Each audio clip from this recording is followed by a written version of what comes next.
गंगा नदी के असीम विस्तार के किनारे फैला है बिहार, जिसकी आंखों ने सब देखा है। साम्राज्यों का उत्थान पतन, विजेताओं का जय घोष, पराजितों का करुण क्रंदन। एक समय बिहार देश के लिए नहीं बल्कि संपूर्ण दुनिया के लिए अत्यंत महत्वपूर्ण राज्य था। बिहार के विभिन्न नाम पुराणों में, महाकाव्यों में, इतिहास में दर्ज है। चाहे मगध हो या मिथिला, वैशाली हो या राजगृह, महावीर और बुद्ध से बिहार जुड़ा है। बासपूज्य और अकलंक निकलंक से बिहार जुड़ा है। मध्यकाल में बिहार अपने उत्थान के चरम सीमा पर था। बिहार सिर्फ वाणिज्य और व्यापार का ही नहीं बल्कि शिक्षा का सबसे बड़ा केंद्र था।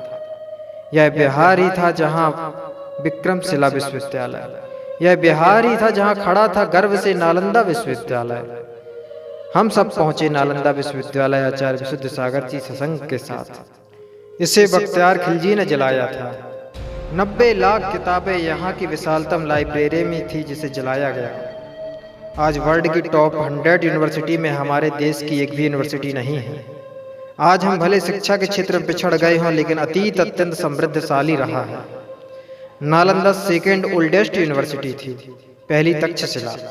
नालंदा का अर्थ होता है नालन मतलब कमल, जो ज्ञान का प्रतीक है, मतलब ज्ञान देने वाला ऐसा नालंदा। पटना से 95 किलोमीटर दूर, राजगृह से 15 किलोमीटर और कुंडलपुर से 3 किलोमीटर दूर। इस यूनिवर्सिटी को 3 बार नष्ट किया गया, 2 बार पुनः निर्माण हुआ। नालंदा में भगवान महावीर स्वामी ने चातुर्मास किया।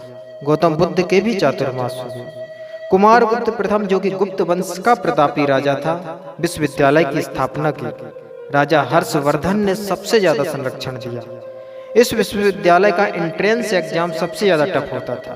कहते हैं यहाँ का दरबारी भी एग्जाम देता था, लेकिन एक बार एडमिशन होने पर न रुकने का खर्च न खाने का राजा हर्षवर्धन ने बहुत बड़ी फंडिंग दी थी। इसका खर्च उठाता था। यहाँ पर पढ़ने के लिए चीन, Japan, Persia, Tibet, Indonesia, Mongol देशों से पढ़ने आते थे। अभी हमारे देश के बच्चे दूसरे देश में जाते हैं, पर एक समय भारत शिक्षा का केंद्र बिंदु था, जब तमाम देशों से छात्र यहाँ अर्जन के लिए, ज्ञान अर्जन के लिए आते थे। इस विश्वविद्यालय में 10,000 छात्र और 2,000 टीचर थे। यहाँ की लाइब्रेरी धर्मरंज अत्यंत विशाल और 3 मंजिला थी। प्रथम मंजिल रत्न सागर, दूसरी रत्नोदधि और तीसरी रत्न रंजन थी। हर एक विषय की शिक्षा यहाँ पर दी जाती थी। प्रयोगशालाएं थी, आर्किटेक्चर अत्यंत व्यवस्थित था। इस विश्वविद्यालय का एक काला इतिहास भी है। यहाँ पर बौद्धिज्म पर बहुत जोर दिया गया। 2 जैन भाई अकलंक और निकलंक यहाँ पर शिक्षा अर्जन करने के लिए आए। जब उन्होंने बौद्ध धर्म स्वीकार करने से मना कर दिया, तब उनको जान से मारने का प्रयास किया गया। अकलंक किसी प्रकार से जान बचाने में सफल हुए और छोटे भाई निकलंक मारे गए। यही बालक अकलंक कुछ समय बाद महान जैनाचार्य अकलंक देव हुए। इस विश्वविद्यालय की दीवारों की जुड़ाई गन्ने, मूंग, उड़द की दालों आदि से की गई, इसलिए आज तक अवशेष मौजूद हैं। बख्तियार खिलजी एक कट्टर सनकी इस्लामिक धर्मांध अत्यंत क्रूर आताताई था। सिर्फ एक चिढ़ के कारण कि भारतीय संस्कृति के पास इतनी बड़ी शिक्षा केंद्र है। इस विश्वविद्यालय के अवशेष 1000 एकड़ भूमि पर फैले हुए हैं। आचार्य विशुद्ध सागर जी सत्संग के साथ हम सब यहाँ पर इस विश्वविद्यालय के अवशेष देखने के लिए आए हुए हैं। 2500 साल पहले ये विश्वविद्यालय बना, 1500 साल पहले, 2600 साल पहले महावीर इधर आए थे। वो जगह भी आपको दिखाएंगे। महावीर आए थे उस समय, यहाँ पर जंगल ही था। और आप तो जानते हैं कि पहले बिहार और उत्तर प्रदेश में जंगल ही जंगल था। ये तो महावीर और बुद्ध के आने के बाद जंगल खत्म हुआ। तो महावीर आए, उस समय यहाँ पे जंगल था।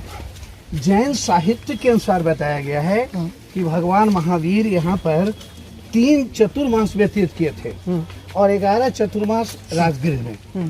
तो चौथ चौमासा इसे भी कहा जाता है, चौथ चौमासा उसे भी कहा जाता है। महावीर जब चले गए, बुद्ध आए। बुद्ध भी इस स्थान को पसंद किया जहाँ महावीर ने। ये जो देखा जा रहा है दीवार सब, ये सब पुराना है, सब खुदाई में मिला। इसके ऊपर मिट्टी भरा हुआ था, मिट्टी हटाया, ऐसा मिला। इतने सांस तो लेंदे के सीमेंटेड है ना, इसे नया है। देखो अभी तक नहीं मिला। इस विश्वविद्यालय में 4 गेट होता था। हर गेट पर एक एक द्वार पंडित होता था, जिसको अभी द्वारपाल बोलते हैं। वो इतना पढ़ा लिखा होता था। वो पहले किसी भी विद्यार्थी का एडमिशन टेस्ट, मौखिक सवाल पूछा, सही जवाब दिया तो अंदर जाओ, नहीं तो बाहर जाओ। तो यहाँ पे वही सिस्टम था, परीक्षा में पास किया। तो जैन साहित्य में आया है कि जैन के 2 विद्यार्थी थे, उनका नाम था अकलंक और निकलंक, जो कि यहाँ आने के पहले बहुत विद्वान थे। तो उनका कहने का मतलब था कि बौद्धिज्म क्या है, यहाँ पर रहने के लिए आ गए। यहाँ पे वो पास कर गए तो पढ़ने लगे। तो यहाँ पे इस तरह का लोग वातावरण तैयार करते थे, इन्वायरमेंट पैदा करते थे। 2 साल 4 साल 5 साल में हर लोग बौद्ध हो जाते। वो दोनों बौद्ध नहीं हुए। तो एक दिन क्या हुआ कि सूत्र लिखकर पकड़े गए।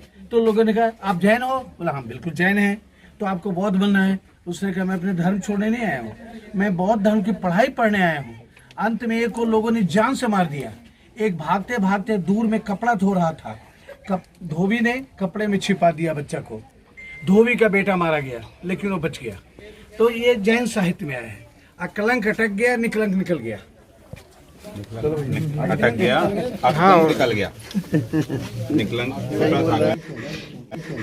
एक कमरा में एक विद्यार्थी रहा करता था। अच्छा। तो ये सब जो कमरा है गुप्त काल का, जो पहला राजा बनाया, 200 साल के बाद ही खराब हो गया। इसको भर दिया। इसी के ऊपर राजा हर्षवर्धन बनवाया। 200 साल के बाद खराब हो गया। इसी के ऊपर पाल राजा बनवाया। उस टाइम पे रिपेयर सिस्टम नहीं होता था। खराब होता गया, ढकता गया, बनाता गया। ये सब ईंटा सब 1500 साल पुराना है। ये जहाँ पे खड़े हैं नया ईंटा है। अच्छा,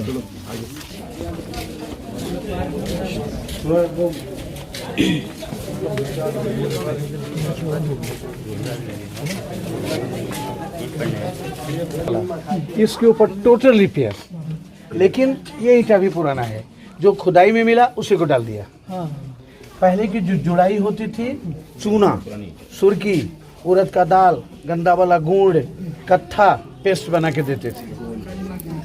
एक बार कौन सा ओरिजिनल गेट था? तोड़ के बाद में बनाया। चबूतरे बने हैं सब। ये विद्यार्थी लोग बैठ करके ध्यान करते थे, आसन करते थे, योगाभ्यास करते थे, सूरज की रोशनी में स्नान करते थे, मतलब सनबाथ। तो यहाँ पढ़ाई का सिस्टम क्या था? आध्यात्मिक एवं धार्मिक। ये दुनिया का सबसे बड़ा आध्यात्म का केंद्र है भारत। पढ़ने की जगह में जा रहे हैं, रहने की जगह में। ये लाइब्रेरी मिलन है।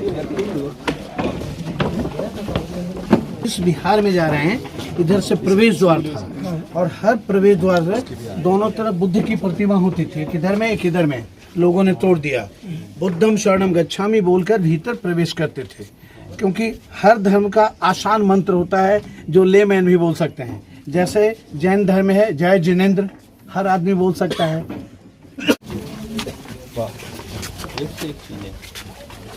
आप कब से यहाँ पर? 50 वर्ष से। इधर तो पिक्चर की अभी बना के पहले का है ये? अभी बनाया वो व्हील चेयर वाले के लिए।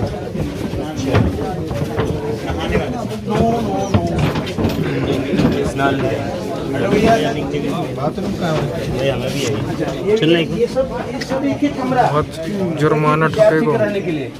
लेकिन यहाँ पे ये नया रिपेयर किया, नया प्लास्टर किया। ये कंसेप्ट कहाँ से आया? मतलब प्राचीन भारतीय संस्कृति अपने शिखर तक पहुंची है, लेकिन विदेशी ताकतों और आपसी रंजिश ने उस संस्कृति को नेस्तनाबूद कर दिया। इसी का एक जीता जागता उदाहरण नालंदा विश्वविद्यालय है। आप बिहार विजिट करते हैं तो जरूर यहाँ पर आएं और यहाँ के अवशेषों को देखें।